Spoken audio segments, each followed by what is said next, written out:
अस्सलाम वालेकुम MD CAT aspirants. I hope you guys are doing well और पढ़ाई अच्छी जा रही होगी। तो आज हम डिस्कस करेंगे कि आपका जो ये एक मंथ रह गया है इसमें आपका प्रिपरेशन प्लान क्या होना चाहिए या रिवीजन की स्ट्रेटजी क्या होनी चाहिए। तो जैसा कि यू नो कि 27 अगस्त जो है आपकी डेट कंफर्म हो गई है और उसको आपका टेस्ट है। तो हम डिस्कस करते हैं कि प्रिपरेशन स्ट्रेटजी आपकी क्या होनी चाहिए। तो पहले मैं आपको 3 से 4 टिप्स बता दूं कि अब जो टाइम है ना वो आपका हाई टाइम है जिसमें आप ओनली हाई यील्ड चैप्टर्स पे फोकस करोगे। हाई यील्ड चैप्टर्स कौन से हैं वो भी मैं आपको बता देती हूँ। इसके अलावा आपने जो वर्क हार्ड करना है ना, आप हार्ड वर्किंग तो शुरू से ही करते आ रहे हो, लेकिन आपने अब 10 टाइम्स ज़्यादा हार्ड वर्क करना है अगर आपको अपना एडमिशन कंफर्म करना है। तो जितना भी हार्ड वर्क कर रहे थे उसको 10 गुना बढ़ा दो, ठीक है। और प्रैक्टिस को मत भूलना, ज़्यादा से ज़्यादा प्रैक्टिस करो क्योंकि practice makes a man perfect. अब हम ज़रा ये डिस्कस कर लेते हैं कि हमारा प्रॉपर प्रिपरेशन प्लान क्या होना चाहिए। कुछ बच्चे ऐसे हैं जिन्हें अभी तक यही नहीं पता कि तैयारी कैसी करनी है। तो वही मैं जो आपको बताती हूँ, हमेशा वही बता रही हूँ। सबसे पहले आपने चूज़ कर लेना है टॉपिक या चैप्टर, ठीक है। अब सबसे पहले कौन से टॉपिक या चैप्टर चूज़ करने हैं, वो चैप्टर्स चूज़ करने हैं जो हाई यील्ड है और उसका लिंक जो है आपके पास डिस्क्रिप्शन में मौजूद है उसका पीडीएफ का। उसके बाद उस चैप्टर का सिलेबस आपने पढ़ना है, ठीक है, कि कौन से आपको क्या एक्सपेक्ट कर रहे हैं वो इस चैप्टर से, आपको क्या क्या पॉइंट्स पता होने चाहिए। सिलेबस पढ़ना हद से ज़्यादा इंपॉर्टेंट है। जो बच्चा सिलेबस नहीं पढ़ता वो कुछ नहीं कर सकता।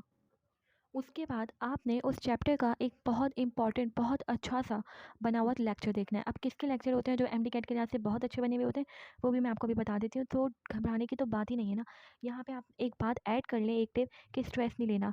स्ट्रेस जो है ना बने बनाए काम बिगाड़ देता है। अगर आपको अभी भी स्ट्रेस है कि आप नहीं कर पाएंगे तो आप जो है ना यकीन कीजिए कि आपका काम बिगाड़ देगा इस एमडी कैट वाले दिन। तो अभी अपने इस स्ट्रेस को ना एक पेपर में लिख कर और उसको फेंक दो कहीं पर भी। उस स्ट्रेस का जब तक दामन नहीं छोड़ोगे तो नहीं जीत पाओगे, ठीक है। उसके बाद लेक्चर देखने के बाद आपने उस टॉपिक को या उस चैप्टर को बुक से रीड देना है। कौन सी बुक से रीड देना है वो भी मैं अभी बताती हूँ, ठीक है। अभी से मैं बता रही हूँ कि क्यों क्या क्या करना है। उसके बाद आपने उसके एमसीक्यूज प्रैक्टिस करने हैं and then if you follow all of these steps you are ready for a topic, ठीक है। तो इस तरह आप तमाम हाई यील्ड चैप्टर्स के कर लो, अगर टाइम बचता है तो लो यील्ड के भी कर लेना, ठीक है। अगर इस स्ट्रेटेजी को फॉलो करोगे तो आपकी रीडिंग भी बहुत रीडिंग भी बहुत बिल्कुल परफेक्ट होगी, एमसीक्यूज की प्रैक्टिस भी होगी, लेक्चर भी देखा हुआ होगा। अच्छा, लेक्चर देखना आप मिस भी कर सकते हो अगर आप अपनी कहीं से ऑलरेडी लेक्चर ले चुके हो, ठीक है। तो इस तरह से आप हर टॉपिक की एमडी कैट की प्रिपरेशन कर सकते हैं। अच्छा, सबसे पहले हमने क्या बात की, हमने टॉपिक चूज़ कर लिया और अब हमने उसको अपने सिलेबस से रीड भी कर लिया कि कौन कौन से टॉपिक उस चैप्टर के पढ़ने हैं और अब हम उसका लेक्चर देखने जा रहे हैं, ठीक है। तो अब हम बात कर लेते हैं लेक्चर किसका देखना है। अच्छा बच्चों, अगर तो वो सब्जेक्ट फिजिक्स है तो मैं आँख बंद करके सर बिलाल ज़िया पे भरोसा करती हूँ। He is best. उनके चैनल पे मतलब बहुत अच्छे लेक्चर्स बने हुए हैं। इसके अलावा केमिस्ट्री में सर नसीम है, बायो में ज़रूरत नहीं पड़ती बच्चों को देखने की, लेकिन अगर आपको पढ़े तो नीम हकीम के देख लेना, सर अवेज़ के यानी कि। लेकिन अगर ज़रूरत ना पड़े तो you don't need to actually, लेकिन फिजिक्स में मस्ट है लेक्चर सीखना। उसके बाद लॉजिकल रीजनिंग में भी, वैसे लॉजिकल रीजनिंग दिमाग से पता चल रहा है कि लॉजिक लगानी है, वरना you can follow sir Bilal. और इंग्लिश में तो सर नसीम की बेस्ट है। इंग्लिश ना मार्क्स गेनिंग सब्जेक्ट होता है, तो आप इंग्लिश को बच्चे क्या करते हैं, इग्नोर कर देते हैं समझ के कि आसान है, लेकिन इंग्लिश आसान नहीं है। You don't have to ignore it. English ना मार्क्स गेनिंग सब्जेक्ट है, तो इंग्लिश की प्रैक्टिस ज़रूर करनी है, राइट। इसके अलावा अगर आप एमडी कैट के लेक्चर्स किसी अकेडमी से ले रहे हैं तो वो भी ना, फिर आपको यूट्यूब की ज़रूरत नहीं पड़ेगी। लेकिन अगर पढ़ रही है तो फिर आप यूट्यूब जिंदाबाद, यूट्यूब से लो। अब आपने क्या करना है, उस टॉपिक को अपनी बुक से पढ़ना है। अब कौन सी बुक, ये शायद ये वाली जंग ना आखिर तक जारी रहेगी। कौन सी बुक, मैं ये कहूँगी कि आप अपनी इस टाइम पे अपने ओन बोर्ड की बुक, यानी कि अगर आप फेडरल के हैं या पंजाब के हैं या आप सिंध के हैं तो अपनी बोर्ड की बुक प्रेफर करें। और बाद में टाइम बच जाए तो बायो केमिस्ट्री के लिए फेडरल पढ़ लेना सिंध वाले बच्चे, और कैपी के पढ़ लेना फिजिक्स के लिए, ठीक है, अगर टाइम बच जाए। अच्छा, कुछ टॉपिक्स ऐसे भी हैं सिलेबस में जो आपकी सिंध बोर्ड की बुक से कवर नहीं होंगे, तो उनके लिए आपको दूसरी बुक इस्तेमाल करनी है, फिजिक्स के लिए केपीके की और बायो केमिस्ट्री के लिए फेडरल की, ठीक है। इतना समझ में आया। अब हम आ जाते हैं हमारे तीसरे स्टेप पे, मतलब लास्ट स्टेप पे, जो है एमसीक्यूज प्रैक्टिस। याद रखना, practice makes a man perfect. Practice करोगे तो ही जीत पाओगे, प्रैक्टिस नहीं करोगे तो फिर फ़ायदा ही नहीं है ना। प्रैक्टिस बुक से प्रैक्टिस करते हैं, देख बच्चे हैं जो है प्रैक्टिस बुक्स को प्रेफर करते हैं। मेरा ये ख्याल है कि प्रैक्टिस बुक्स के जहाँ बहुत सारे फ़ायदे हैं वहाँ नुकसानात भी हैं। सबसे पहले तो वो बहुत एक्सपेंसिव पड़ जाती हैं क्योंकि कोई एक ऐसी प्रैक्टिस बुक नहीं है जिससे आप सब प्रैक्टिस कर लें, तो 2 से 4, 4 से 5 लेनी पड़ती हैं जो बहुत एक्सपेंसिव पड़ जाती हैं। उसके अलावा आपने खुद भी ये बात देखी होगी कि बहुत सारी प्रैक्टिस बुक्स में, ज़्यादातर प्रैक्टिस बुक्स में आंसर की रॉन्ग होती है, तो इसमें आधा ज़माना तो बच्चों का ना एमडी कैट का टाइम सही आंसर ढूंढने में ही निकल जाता है। उसके अलावा आपने एक आंसर सॉल्व कर लिया, उसको आप दोबारा कर नहीं सकते, री प्रैक्टिस तो जवाब ही पैदा नहीं होता ना बुक्स में। इसके अलावा टाइम भी नहीं होती, एक सवाल को लेके बैठोगे, मेरे अपने साथ ही होता था, तो 4 घंटे बैठे रहोगे उस सवाल को लेके।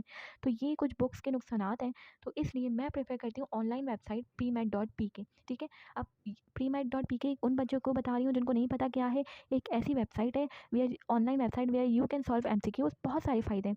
सबसे पहला फ़ायदा तो ये है कि आंसर की बिल्कुल सही है। इसके अलावा अगर कोई आंसर तुम गलत दे देते हो तो वहाँ पे आपको वो क्या देगा, एक्सप्लेनेशन के साथ सही आंसर देगा। री-प्रैक्टिस बार-बार कर सकते हो। मोबाइल तो हर किसी के हाथ में है ना, किसी भी वक़्त रात को लेटे हुए आप प्रैक्टिस कर सकते हैं। इसके अलावा आपके पास जो है वो टाइम भी होता है। इसके अलावा सबसे मेजर बात, बिल्कुल एक्सपेंसिव नहीं है। मतलब अभी इनकी एक तो एक्सपेंसिव नहीं है, ऊपर से इनकी 75% फ्लैश सेल चली है। पहले ही बता दूँ, आई डोंट नो कब तक चलेगी। तो जो करना है ना, आपने जल्दी करना है। अगर आप प्रीमेट.पीके की सब्सक्रिप्शन ले लेते हो, तो ये मैं 100% कह रही हूँ कि आपको 4 से 5 बुकों में टेंशन से मुँह नहीं मारना पड़ेगा, बल्कि आपका एक जगह से ऑल इन वन है। लिटरली ऑल इन वन है। यहाँ पे इतने एमसीक्यूज़ हैं ना कि you will be amazed, right? तो हम बात कर लेते हैं कि इनके एमडीकैट बंडल की, जो मुझे सबसे ज़्यादा पसंद है। इसमें क्या है, टॉपिक वाइज़ एमसीक्यूज़ है 45,000 plus. Can you imagine? 45,000 plus MCQs हैं। मॉक्स हैं जो आपकी प्रैक्टिस के लिए बहुत अच्छे हैं। गाइडेंस वीडियोज़ हैं कि कैसे प्रैक्टिस करनी है, क्या करना है, कैसे करना है। तो believe me, this is all what you need to ace your MDCAT. तो ये सारी चीज़ें मिलाकर ना ये 14,000 या 10,000 14,000 इस तरह का पड़ता है। लेकिन क्योंकि इनकी 75% फ्लैश सेल चल रही है, तो ये आपको 3500 का पड़ेगा, राइट?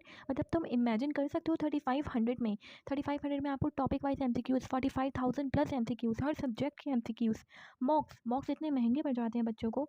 उसके अलावा गाइडेंस की वीडियोज़, हर चीज़ आपको 3500 में पड़ रही है। और तो और अगर आप 15% डिस्काउंट, इस 35 पे भी 15% मज़ीद डिस्काउंट चाहते हो, तो वसीम 300 कोड यूज़ करना। ये मेरा जनरेटेड कोड है, जैसे मैंने आप लोगों के लिए जनरेट करवाया है। उस पे आपको ये 2975 यानी 2975 रुपीज़ का पड़ेगा। इतनी सारी चीज़ें 2975 की पड़ेंगी, राइट? तो इस बंडल को जाके आप ले सकते हैं। अगर आपको डिस्काउंट चाहिए इस पे भी, तो प्लीज़ यूज़ दिस कोड। और मैं इतना कह सकती हूँ यकीन से, अगर आप ये सारे स्टेप्स जो मैंने आपको बताए, पहले आप क्या करें, टॉपिक चूज़ करें, फिर सिलेबस उसका पढ़ें, फिर लेक्चर देखें अगर देखना है तो, फिर उसको बुक से रीड दें और फिर इसको प्रैक्टिस करें प्रीमेट.पीके से। तो मैं आपको यकीन से कह रही हूँ, आपका एक टॉपिक, हर टॉपिक आपका जो है ना लाइन बाय लाइन होता रहेगा, और आप इंशाल्लाह you will S your MDCAT. कुछ भी पूछना हो तो ग्रुप में डिस्क्रिप्शन में ग्रुप का लिंक है, जहाँ पे आप जाकर मुझसे कॉन्टैक्ट कर सकते हैं। और प्रीमेट.पीके के बारे में भी कोई भी डिटेल लेनी हो, या यूज़ नहीं करना आ रहा कोड, या कैसे सब्सक्रिप्शन लेनी है, वो भी आप लोग मुझसे उस लिंक पर जाकर मुझसे कॉन्टैक्ट कर सकते हैं। तो आई hope you guys love it. Inshallah, you guys will do it. Allah Hafiz.